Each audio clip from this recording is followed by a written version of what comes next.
iniciando mais um programa Presença e Harmonia, uma realização da Ordem Rosa Cruz Amorque, grande loja da jurisdição de língua portuguesa.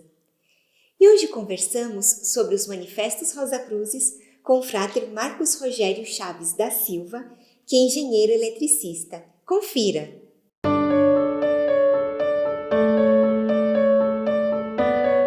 Frater Marcos Rogério, que bom para a gente recebê-lo mais uma vez aqui no programa Presença e Harmonia.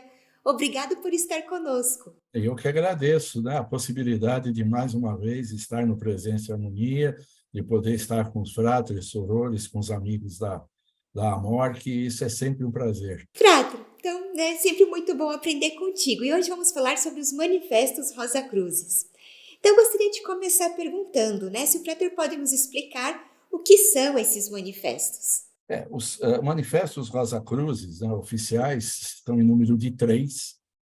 São obras que surgiram entre os anos de 1614 a 1616, um cada ano, né, foram colocados, né, publicados ao mundo na cidade de Kassel, na Alemanha, né, mais ou menos a nordeste de Munique, né, para a parte nordeste de Munique. E esses manifestos, né, eles anunciavam ao mundo, né, a possibilidade da existência de uma fraternidade capaz de trazer felicidade, capaz de trazer harmonia e capaz de ajudar o mundo a se modificar, né, a ser retificado, vamos falar assim. E é possível atribuir a um determinado acontecimento histórico a publicação dos manifestos do século XVII? Existe uma historiadora que escreveu muito sobre o movimento Rosa Cruz, Frances Yates, e ela até tem um livro chamado Iluminismo Rosa Cruz, né? Ela descreveu essa época, né, como uma época como do iluminismo, que estava do surgimento do iluminismo, mas ela colocou que você pode chamar o pensamento dessa época, independente de ser membro ou não membro da organização Rosa Cruz, como um pensamento que estaria em acordo com o rosacrucianismo, né?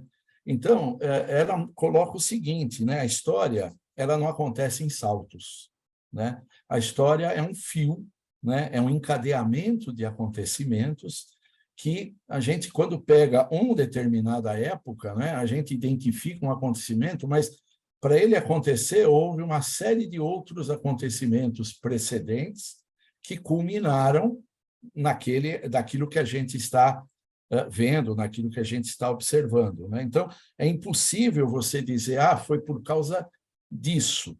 O que é fato é que a humanidade já estava experimentando uma certa insatisfação com o status quo, a gente diria desde o ano 1000, 1100, né? Já na Idade Média, no início, até o final da Idade Média, né? Com uma insatisfação com os soberanos, uma insatisfação com o domínio da Igreja, uma insatisfação com a Igreja oficial sendo a única detentora do conhecimento e da verdade, né? As navegações estavam também pujantes, né? Então, o intercâmbio entre as nações estava também sendo muito intenso. Então, tudo isso junto, e a gente tem que colocar, né, digamos, a manifestação de Lutero, né, com o protestantismo, com as teses, né, de Lutero, que também não aconteceram de uma hora para outra. Antes aconteceram algumas revoltas contra o poderio da Igreja, contra os bispos, né, e que culminou com a ida, né, de Lutero até Roma, né? Ele viu lá aquele venda de indulgências, aí voltou e houve toda aquela modificação que o protestantismo trouxe, em especial a tradução da Bíblia para o alemão, que era só em latim, né? E isso foi possível porque também, nessa época, a prensa de Gutenberg estava e a todo vapor, então era possível imprimir, né, mais folhas, né, e para distribuição, e não era mais necessário só passar em caligrafia, né, os escribas passando de um para o outro, tal. Então tudo isso junto, e a educação do povo alemão por causa dos protestantes que começaram, porque não adiantava ter a Bíblia em alemão se o pessoal não sabia ler.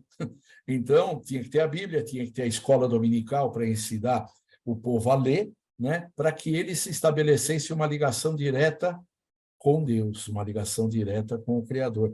Então, a gente pode identificar que isso foi digamos assim, o ápice de um movimento que já vinha acontecendo, né? As coisas não acontecem assim por acaso, né? Tudo é um encadeamento, né? Isso. E, Frater, quem escreveu os manifestos? E onde eles foram escritos? O Frater já comentou meio que na Alemanha, né? Mas, em especial, quem os escreveu? Eles foram escritos na Alemanha, não nessa cidade que nós falamos no início, em Kassel, mas eles foram escritos numa cidade, essa sim, mais para oeste de Munique. Eu tô colocando Munique porque Munique é mais conhecido, então, para as pessoas geograficamente mais ou menos, né, se posicionarem. Então, é uns 250 quilômetros a oeste de Munique, né, fica a cidade de Tübingen, que hoje tem uma universidade muito famosa na Alemanha, a Universidade de Tübingen, e lá um erudito, cabalista, místico, alquimista, escritor, advogado, chamado Tobias Hess, né? Ele fundou um grupo, né, chamado o Círculo, eram os Amigos de Tübingen, que passou a se chamar o Círculo de Tübingen, né? Que mais tarde eles tiveram 12 pessoas nesse círculo, e uma delas para nós é de especial interesse, né, que é Johann Valentin Andrea, que é tido como um grande colaborador dos 3 manifestos, mas em especial que assumiu, vamos dizer assim, publicamente a paternidade do terceiro, que foi as bodas químicas de Christian Rosenkreuz, né? Então, nós tivemos, né, nessa sociedade de Tübingen a materialização de um sonho ou de algo que já vinha vindo lá de trás, porque naqueles movimentos que também depois deram origem a Lutero e tudo isso, né, você tinha vários livros, vários autores escrevendo sobre uma utopia, né? Thomas More, por exemplo, que é o mais conhecido, né, das utopias, cujo nome, inclusive, era a utopia que deu a origem à palavra que nós usamos hoje, que vem do grego, né? Ut é nenhum e topos é lugar. Então, utopia é lugar nenhum, quer dizer, algo que não existe, né?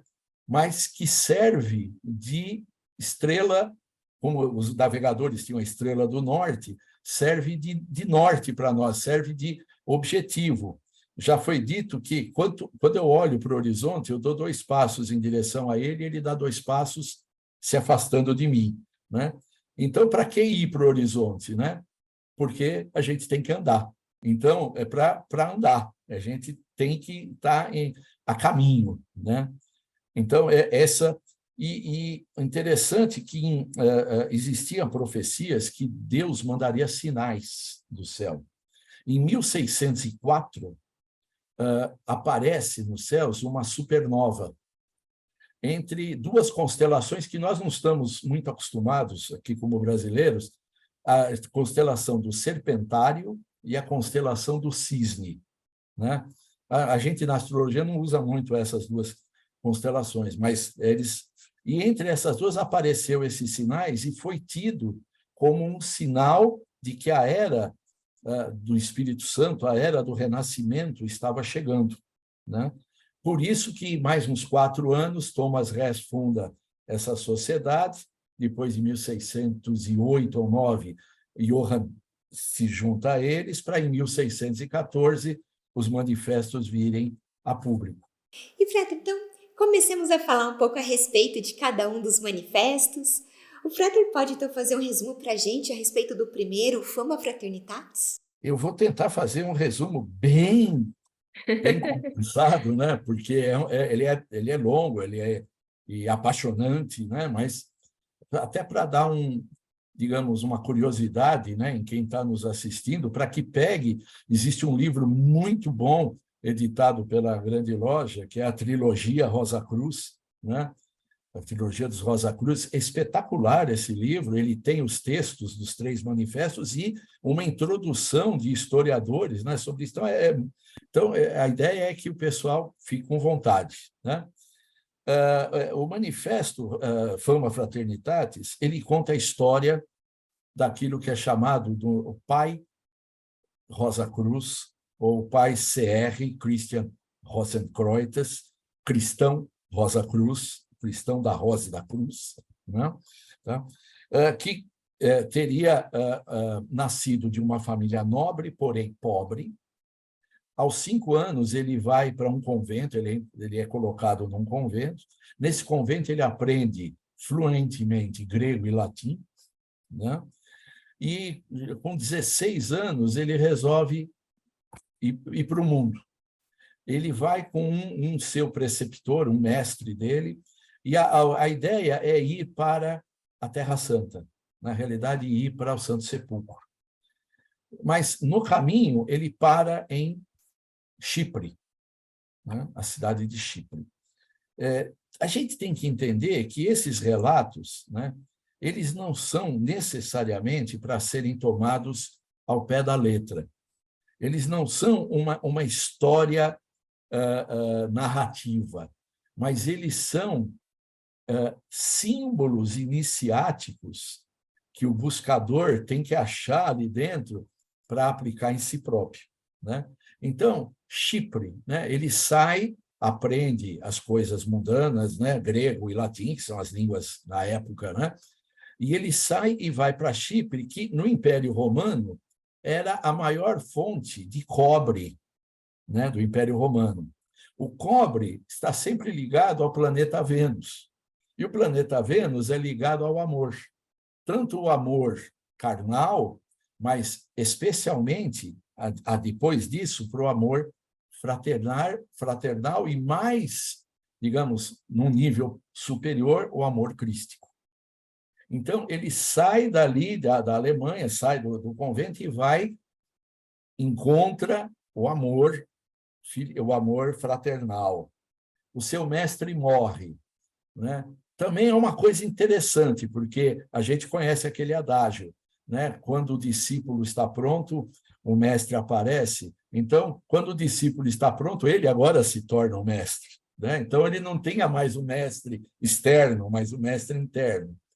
Aí ele desiste, né? Ele está cansado, ele desiste de ir para a Terra Santa, e isso é interessante, por que ele pode desistir? E ele, em vez disso, ele vai para Damasco, que está chamado no livro de Dankar, é o nome místico de Damasco.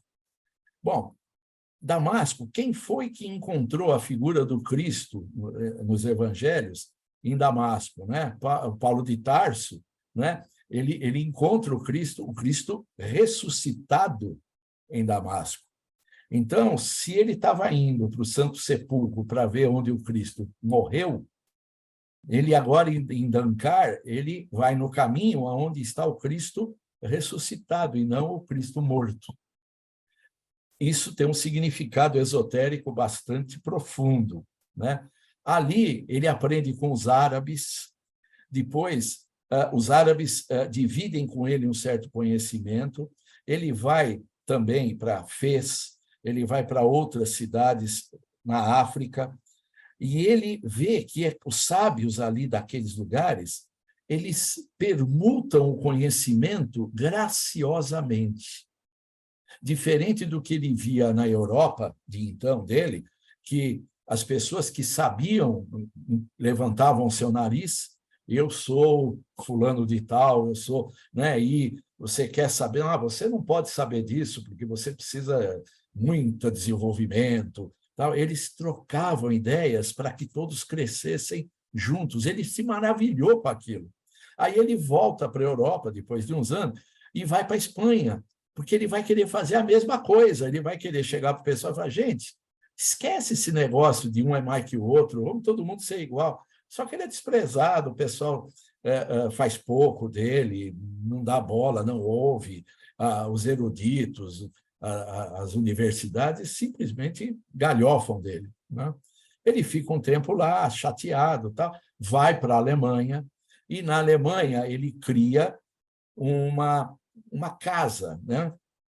Diz o texto, né? Onde ele pudesse guardar tudo aquilo que ele trouxe das viagens.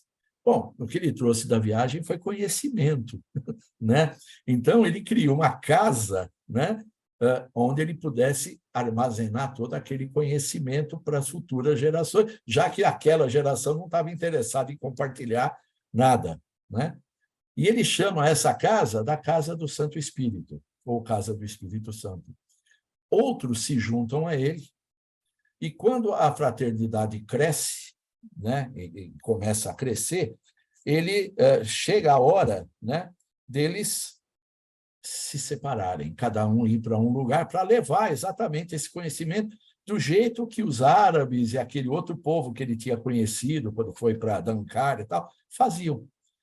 Então, como eles iam se separar, né, eles fizeram um pacto, né? Esse pacto era o seguinte: primeiro, que cada um deles, né, exerceria, eles não fariam nada além de exercer a medicina e graciosamente, sem cobrar. Mas que medicina é essa? Então, eles iam ser curandeiros, eles iam ser... Não, a medicina da alma, não do corpo, porque a humanidade estava ferida na alma, né? E é isso que precisava ser consertado, né? Então, eles seriam essa medicina da alma. A gente vê muito isso em vários textos, né? Que nenhum deles iria usar uma roupa diferente, né? Que falasse, esse é um mestre, esse é isso, aonde eles fossem, mas eles usariam a vestimenta que os habitantes do lugar que eles fossem usassem, para não se distinguir, para ser um mais no grupo, né? Que a cada ano, num determinado dia C, e isso é motivo de estudo, né? Eles se reuniriam na casa do Santo Espírito, né? Ou justificariam a ausência. Interessante, né? A gente falar, bom, eles foram para cada um para um lado, tal, e como é que eles iam voltar para Santo Espírito? Será que voltava mesmo fisicamente? Essa é uma coisa que a gente tem que estudar, né? A gente tem que procurar, né? Eles deveriam, cada um, buscar uma pessoa que fosse digna, né, de sucedê-lo quando da sua transição, quando da sua morte, né? Que a palavra CR, né, seria a sua marca, o selo e o caráter que eles professariam. E que essa fraternidade ficaria em sigilo, ficaria secreta, né, por 100 anos. Né? Bom, isso foi indo, foi caminhando, né, até que já aquele pessoal já tinha tudo falecido, né, já tinham tudo. E aí, o que aconteceu?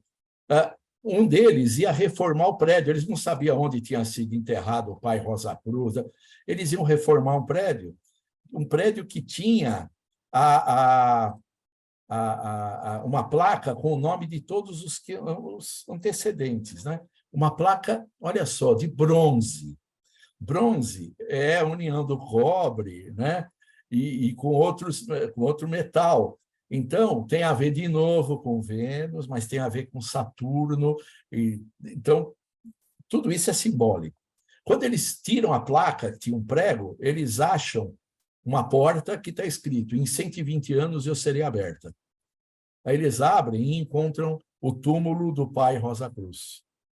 Perfeitamente mantido, perfeitamente conservado, com um livro na mão, um livro M e o livro T, o livro do mundo, Mundis Liber, e o Theos Liber, o livro de Deus.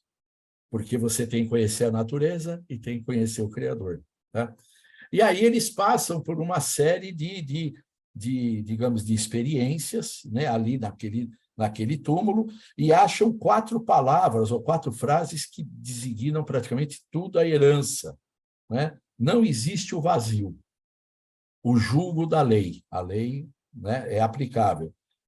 Evangelho, a liberdade do evangelho e íntegra é a glória de Deus. Essas 4 palavras em latim estavam lá escritas no túmulo, fora outras tantas palavras, né? Então, eu vou parar por aqui, mas a gente tem muito mais a falar disso, mas a gente ainda tem mais 2 manifestos para falar, então... Isso. E aí chegamos no segundo, né? Justamente no Confessio Fraternitatis. E qual que seria o conteúdo deste segundo? O Confessio, na realidade, ele foi escrito, né, para tentar explicar para os eruditos, dar razões por que eles deveriam ler o Fama, estudar o Fama e se juntar digamos, a essa fraternidade, se juntar a esse movimento, né? E o Confessio, ele apresenta os estudos, né, de uma maneira que, como é que eu posso te falar? A reforma que eles querem fazer não era a reforma protestante de Lutero, mas era uma reforma nas pessoas, né?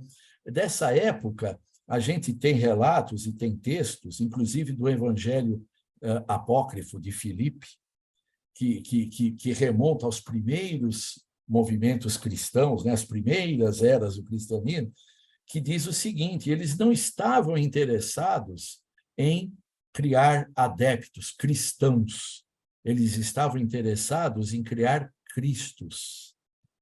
Isto é, a ideia não era ter seguidores de Cristo, mas é que cada um se transformasse ele próprio naquilo que o Cristo foi, né? Tá? Então, era uma ordem eminentemente cristã, tinha muito de cabala, tinha muito de alquimia, tinha muito de filosofia, tinha muito... Só que contestava um pouco Aristóteles, contestava alguns luminares, vamos dizer assim, da filosofia, né, ocidental. Tá? Mas, basicamente, era isso. Quer dizer, não era uma religião, mas era uma maneira de se religar diretamente ao Criador, aplicando o amor incondicional, o amor crístico, e transformando o ser humano bruto, vamos dizer assim, num ser humano mais conectado com a criação, com o Criador e com todo o universo. Era mais ou menos isso. Perfeito, Frater. E antes da gente entrar de fato no terceiro manifesto, né, no Bodas Alquímicas, o Frater poderia explicar um pouquinho para a gente o que a gente pode entender por alquimia e como pode ser aplicada pelos místicos? Isso eu acho extremamente interessante pelo seguinte. Bom, alquimia, a gente poderia sinteticamente definir o seguinte: é uma arte que precisa ter processo, né? É uma arte de transformar o trivial em algo especial, em algo valoroso, né? Os antigos alquimistas, né? E a gente tem as lendas alquímicas, né? Então, eles transformavam metais não nobres em metais nobres, no prata, no ouro, né? Só que, na verdade, né, essa alquimia que esses Rosacruzes movimentavam, essa alquimia que eles pensavam, né, era uma alquimia um pouco diferente. Era exatamente para transformar alguém no Cristo, era sair dos nossos defeitos, sair do peso das pedras brutas dos nossos defeitos, das nossas limitações, e, através de uma arte, através de um processo, desenvolver virtudes valorosas dentro de nós mesmos, né? Acordando o nosso mestre interior, né? Para que ele pudesse expressar, através de nós, o amor crístico, né? Então, acabou sendo a ordem, o movimento Rosa Cruz, muito ligado à alquimia, porque em 1710, Samuel Richter, ele fundou talvez a primeira ordem que a gente pode ter assim, com nome Rosa Cruz, ordem mesmo, Rosa Cruz. E ele era um alquimista inveterado. Então, acabou sendo meio sinônimo, a pessoa acabou, mas a alquimia é uma das vertentes, ou é né? Porque a gente aplica alquimia nós mesmos, né? Perfeito. E agora sim chegamos, né, no terceiro manifesto. E eu gostaria de pedir para o Frater do que se trata, então, Bodas Alquímicas de Christian Rosenkreuz. Tá? Veja, é uma novela, mas é uma receita iniciática. Tá? Essa receita iniciática, veja, o que é um casamento alquímico? Né? A ontologia Rosa Cruz nos conta que o ser humano é dual em essência e trino em manifestação. Tá? O que significa isso? Nós temos um espírito e nós temos uma matéria que se unem para o ser humano existir neste planeta, e a expressão dessa união é a alma. Então, apesar de ter duas partes, ele se expressa com três, né? E a que se relaciona é essa terceira. Esse casamento, muitas vezes, o espírito e a matéria estão separados, eles estão meio que, como é que a gente pode dizer, a gente só olha para a matéria e não pensa no espírito. A humanidade está materialista em exagero, né? Então, o que é esse casamento? Você tem o noivo e a noiva, você tem o espírito e a matéria. Nenhum pode mandar mais que o outro, nenhum é mais importante que o outro, então você precisa promover essa união harmônica do espírito com a matéria. Então, para isso, ele escreveu, Johann Valentin André escreveu, né, as bodas químicas ou alquímicas. Naquela época, a alquimia eles chamavam de química também, né? Quemia, né? Que era a arte dos egípcios à margem do Nilo, tem toda uma história sobre a quemia. Então, ele conta a história do pai Rosa Cruz e começa assim, eu acho esse começo, a gente não vai poder falar, obviamente, de tudo, eu vou tentar pincelar 3 coisas que eu acho muito importantes. Começa assim, um dia, na véspera da Páscoa, eu estava na minha casa, a casa dele era numa montanha, então é elevada, né? Depois de ter conversado com o Criador, como era do meu hábito, do meu costume, preparando um pão ázimo com o meu cordeiro pascal, quando ouvi um barulho. Então, olha só, véspera da Páscoa. A Páscoa, na parte judaica, é o Pessah, é a passagem do anjo da morte no Egito, que levou os primogênitos, né? E, na parte cristã, é a passagem do Cristo da morte à vida na ressurreição, no domingo de Páscoa, né? Então, na véspera dessa ressurreição, na véspera dessa passagem da morte para a vida, simbolicamente, né, nós estamos mortos para o mundo espiritual e nós estamos tentando acordar para esse mundo, passar para essa ressurreição, vamos assim. Na véspera disso, eu rezava, como sempre faço, preparando um pão ázimo, que é o pão da corrida, é o pão que eles prepararam para sair correndo do Egito, tão fermentado, né? Com o meu cordeiro pascal, porque eu ofereço, né, o meu cordeiro, né? Quando ele ouve um barulho e aparece uma senhora vestida de azul, tal, que lembra a deusa Fama, né? A deusa que trazia as notícias, dá para ele um envelope que está escrito, ele tinha envelope em todas as línguas, né? Troca uma trombeta, vai embora, tal. Quando ele olha para o envelope, ele tinha um selo. E esse selo, né, é um selo que é o selo que significa in hoc signo vinces. Com este signo vencerás. Constantino, diz a história, que ele viu esse símbolo, né, olhando para o sol na véspera de uma batalha, e ele mandou desenhar esse símbolo, né, em todos os escudos, né, que é o X e o Rho, né, que é as 2 primeiras letras do nome grego de Christos. É o xi, o X, e o rho, que é o que a gente vê como símbolo do Cristo, né? Tá? Então, ele vê em hoc signo vinces, então ele vai vencer com esse signo, então ele fala, poxa, aí ele abre, é um convite para um casamento, que o noivo e a noiva estão mandando, tal, tal. Aí ele vai dormir, tem um sonho iniciático, ele vê um fosso, que todas as almas estão colocadas lá, mas para sair, um tenta se segurar no outro, então um atrapalha o outro, um destrói o outro, porque cada um por si, Deus por todos, né? Como o pessoal fala. Aí ele consegue, porque ele se eleva, então ele consegue sair e tal. Aí ele vai empreender a viagem para o castelo, né? E a gente vai terminar nessa viagem que ele tinha 4 caminhos para escolher, né? Então, é dito lá para ele o seguinte: o primeiro caminho é perigoso, mas vai conduzir por rochas, tal, você vai demorar. O segundo caminho é longo.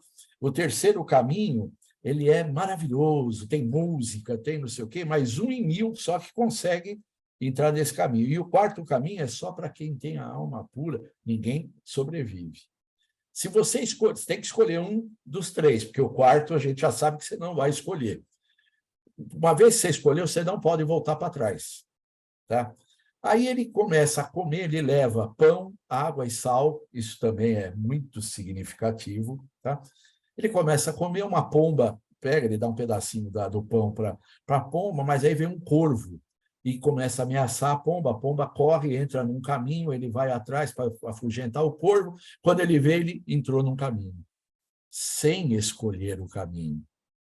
Tá? É porque ele foi atrás da pomba. Pomba e corvo, bem e mal, né? Os opostos da vida, né? E então existe o destino, as escolhas, como é que são feitas. Então esse é um questionamento. E aí ele vai enveredar a viagem dele, que é extremamente maravilhosa, extremamente, e ele vai passar por todos 7 estágios até ele chegar no último estágio, né? Que seria o casamento, né? Alquímico, né? Eu realmente exorto a todos que assistam, que estão assistindo a gente, que leiam, mas leiam com esse olhar, um olhar de uma iniciação, um olhar iniciático, não é um conto, é uma iniciação, né? E o Frater está falando, então, né, com esse olhar de como uma iniciação. Então, para a gente finalizar nossa conversa, Frater, como que estes manifestos, né, os do século XIX, podem inspirar os místicos agora, no século XXI?